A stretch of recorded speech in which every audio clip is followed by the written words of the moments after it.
राधाकृष्ण मंदिर रे जन्माष्टमी पालित पवित्र जन्माष्टमी पर आज कोरापुट राधाकृष्ण मंदिर रे श्रद्धालुंक भिड़ लगी रही। मंदिर कमिटी पक्षर शांति श्रृंखला दर्शन पर समस्त व्यवस्था ग्रहण कर मंदिर परिसर रे भागवत पाठ कर कुनी कुनी पिला राधाकृष्ण बेश धरी मंदिर रे ठाकुर को दर्शन करुछंती। जन्माष्टमी रे ठाकुर को दर्शन कर पुण्य लाभ करुवा श्रद्धालु माने कहिसंती। अन्यपटे नीति कांति सह पूजार्चना चली तत्सह नंद उत्सव पर प्रस्तुति चली मंदिर पुरोहित रवींद्रनाथ दास शर्मा सूचना देइछंती। आज सकाल उठी गाधे पाधे मंदिर आसु श्री जन्माष्टमी उपलक्षे मंदिर आसी ठाकुर को दर्शन कलु। छुआ को कृष्ण वेश सजैलु दर्शन करने आसु।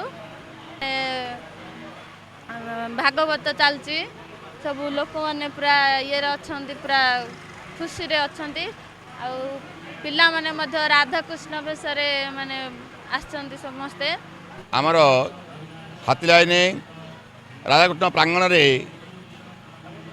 जो जन्माष्टमी महासमारोह पालन होची। षोडश उपचार रे पूजा जन्म उत्सव नामकरण महास्नान महामंत्र रे अन्न भोग बाल भोग नाना प्रकार प्रसाद भोग हुए। शेष पूर्णाहुति समय रे यज्ञ हुए। पूर्णाहुति समय रे पालुओ उखुड़ा उखुर खोजा ये सब जाक महासमारोह पूजा हो जाए। तापर आमर आलती आउ पुष्पांजलि बहु लोक समारोह रे पालित हुए। प्रतिवर्ष एपरी पालन होची। एणु राधाकृष्णଙ୍କର नूतन मंदिर निर्माण चली अनुष्ठान आम तरफ बहुत लोक सहयोग स्वारंभ रही। तेणु आम मन कामना करुचु धर्म अर्थ काम्य मोक्ष प्राप्ति करंतु और उत्तर वृद्धि हो भक्त मानकर मनस्कामना पूर्ण हो एपरी अभिलाष आम सब रही आसी आ रही ठाकुर दयारू सब सपरिवार सकुटुंब आरोग्य प्राप्ति करछंती। दादा मानकर मनस्कामना पूर्ण होची। एणु नूतन मंदिर निर्माण समस्त सहयोग बहुत एकांत काम्य।